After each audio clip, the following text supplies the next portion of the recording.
காட்டுவாங்க. பல நூறு முறை அந்த திருமறை திருக்குறானை கையால் எழுதியவர்கள். அந்த கையால் எழுதிய வாக்கியத்தினால அப்துல் சமத் அவர்களுக்கு சிராஜுல் என்ற பட்டத்தை இந்திய முஸ்லீம் லீக் வழங்கியது. அவர்கள் சொல்லுவாங்க, அந்த எழுதிய வாக்கியத்தினால என்னுடைய தமிழ் எழுத்தும் சிறந்தது, என்னுடைய தலை எழுத்தும் சிறந்தது அப்படின்னு சொல்லுவாங்க. அல்லாஹ் கொடுத்த மிகப்பெரிய ஒரு பாக்கியம், இந்த குடும்பத்துடைய ஒரு பாக்கியம். பரவீன் எப்பவுமே சொல்லி காட்டுவாங்க, பெரிய எதிர்நீச்சல். ஆண் பிள்ளைகளுக்கு இல்லாத பொறுப்பு எனக்கு அல்லாஹ் வழங்கி இருக்கின்றான். எல்லா பேரும் புகழும் இறைவன் ஒருவனுக்கு மட்டும்தான். அந்த எதிர்நீச்சல் போட்டு வரக்கூடிய தன்மையை தந்தவர்கள் இங்கே பரவீனுடைய அம்மா உட்கார்ந்துருக்கிறாங்க. அவங்களுடைய அம்மா எங்க அம்மா ஒரே ரிக்ஷால ஸ்கூலுக்கு போனவங்க. ரொம்ப போராட்டத்துக்கு மத்தியில பிள்ளைகளை வளர்த்தவர்கள். அவருடைய 5 பிள்ளைகளையும் அவர்கள் இன்னைக்கு வந்து உலகத்துல ஆளுமைகளாக இருக்கிறாங்கன்னா பரவீன் அவர்களை முதல் கொண்டு படிப்பு தான் முக்கியம். அதே போல எங்க அம்மா 5ஆம் கிளாஸ் வரைக்கும் கூட படிக்கல. எங்க தந்தையார் வீட்லயே இல்ல, சமுதாயத்தோட தான் வாழ்க்கையை வாழ்ந்தார்கள். ஆனா இன்னைக்கு உங்க எதிர நின்று இப்படி பேசக்கூடிய ஒரு தைரியம் இருக்குன்னா அவர்கள் வளர்த்த விதம்.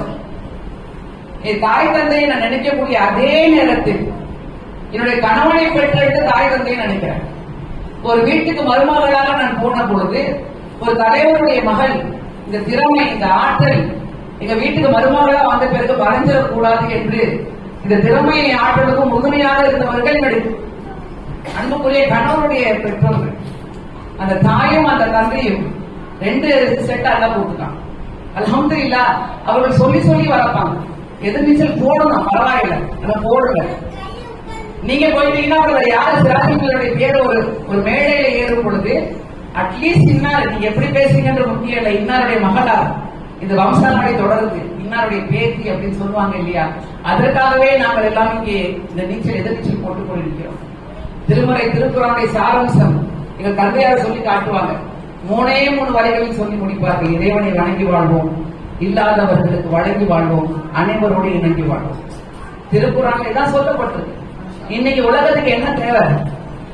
இறை வணக்கத்தில் முழுமையாக எந்த மதத்தை சார்ந்தவர்களாக இருந்தாலும் எந்த மதமும் இவனை போய் கொள்ளு, இவனை போய் அடி, இவனை போய் நீ கொண்டு போடன்னு எங்கேயுமே சொல்லல.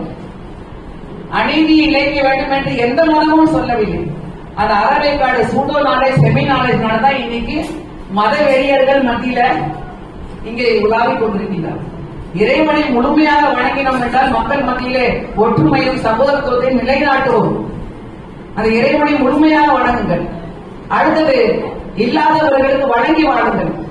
எல்லா மதமும் உலகத்தில், அதுவும் குறிப்பாக இஸ்லாம் கட்டாய மார்க்க வரி. நீங்க ஜகாத் கொடுத்தே தீரணும். கைராத் செய்யுங்க, சதகாத் செய்யுங்க, அல்லாஹ்வுடைய பாதையில் வாரி வழங்குங்கள். இன்றைக்கு வக்ஃபை பற்றி பேசிக் கொண்டிருக்கின்றார்கள். அது இன்னைக்கு தலைப்பு கிடையாது. ஆனா பல பெண்களுக்கு வக்ஃப்னால என்னன்னு தெரியாது. உண்மை என்ன தெரியுமா? நான் வக்ஃபாரிய உறுப்பினர். தமிழ்நாட்டுல 50% மேற்பட்ட வக்ஃபுகள் யாரு பண்ணியிருக்காங்கன்னா பெண்கள் பண்ணியிருக்கிறாங்க. அந்த காலத்தில் அந்த அளவுக்கு அவர்கள் செல்வந்தர்களாக இருந்திருக்கிறாங்க. அல்லாஹ்வுடைய பாதையில் அவர்கள் வக்ஃப் செய்திருக்கின்றார்கள். இன்னைக்கு ஏன் அந்த நிலைமை இல்ல? இன்னைக்கு ஏன் அந்த நிலைமை? நம்ம மத்தியில பெண்களுக்கு வக்ஃப்னால என்னன்னு தெரியாது. எத்தனை பெண்கள் வக்ஃப் செய்யறோம் அதை பற்றி தெரிந்து கொள்ளுங்கள். இல்லாதவர்களுக்கு வாரி வழங்குவதற்காக தான் வக்ஃப் செய்தார்கள் நம்முடைய முன்னோர்கள். வாரி வழங்கக்கூடிய தன்மை. 3வது, அனைவரோடு இணங்கி வாழும். இதான் திருமறை திருக்குறான் சொல்றது. திரும்ப திரும்ப லக்கும் தீனுக்கும் வலியத்தி என்று சொல்லக்கூடிய இறைவசனத்துக்கு மற்ற மார்க்கம் இருக்குன்னு அர்த்தம். இஸ்லாம் did not come to confront any religion. Islam came to confirm all religion. நேரத்தைக்கு Porkili வாங்கி இருக்கக்கூடிய நம்முடைய பேராசிரியர் காதர் மொய்தீன் சார் அவர்கள் சொல்லி இருக்கக்கூடிய அருமையான ஒரு கருத்து. இஸ்லாம் வந்து எந்த மார்க்கத்தையும் கான்ட்ராடிக்ட் பண்ண வரல, முட்டி மோத வரல. எல்லா மார்க்கமும் இருக்கு, மற்ற மதத்தவர்களும் இருப்பார்கள். அவர்களோடு ஒட்டி வாழ்ந்து சகோதரத்துவத்தை நிலைநாட்டுவதற்கு இஸ்லாம் வழங்கப்பட்டிருக்கு நல்லா சொல்றோம். அதுதான் லக்கும் தீனுக்கும் வலியத்தி. அப்ப we are here to confirm our religion, not contradict any religion.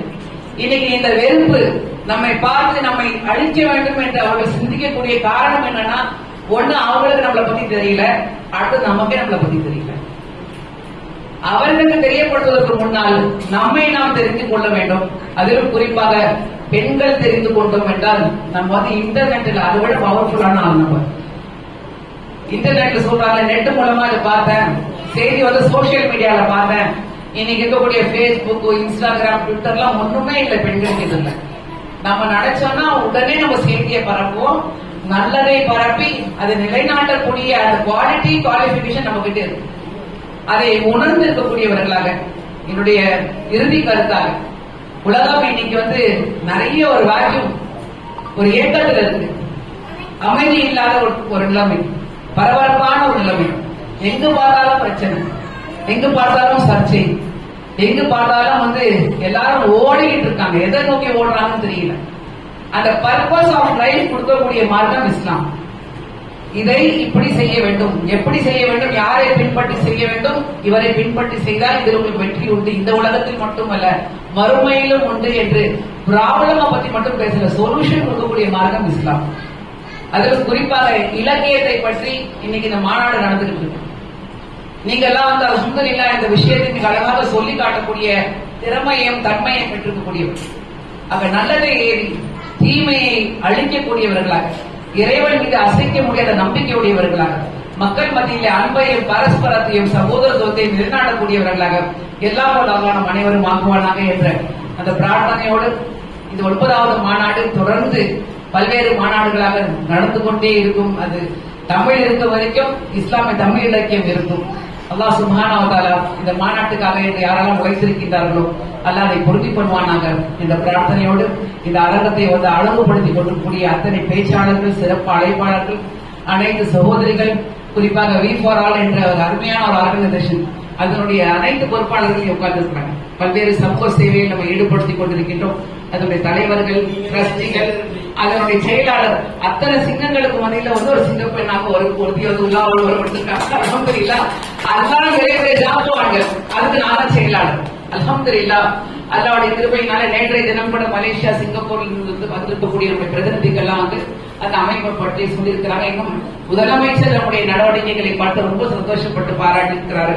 அந்த டிரஸ்டிகள் கூடிய உங்கள் அனைவருக்கும் என்னுடைய தந்தையாரை பற்றி அவங்களுடைய வாழ்க்கை சரித்திரத்தை முழுமையாக தொகுத்து வழங்கிய காரைக்காலை சார்ந்த பேராசிரியர் சாயத் மரிக்கர் மாமா அவர்களும் மாமியும், நாங்கெல்லாம் சின்ன வயதிலிருந்து எங்களை வளர்த்து எங்களை ஒரு தாயை பாலூட்டக்கூடிய அந்த ஒரு தன்மையோடு தமிழூட்டி எங்களை வளர்த்திருக்கக்கூடிய இந்த இருவருக்காக துவா செய்தவர்களாக அருமை தோழி பேராசிரியர் நசீமா அவர்களுக்கும் நன்றி கூறி வாய்ப்படுத்த நன்றி கூறி விடைபெறுகிறேன். ஜஸாக்கல்லாஹ் கைர். வாசல் தாவானா அனில் அப்துல்லாஹி அஸ்ஸலாமு அலைக்கும் வரஹ்மத்துல்லாஹி வபரகாத்துஹு.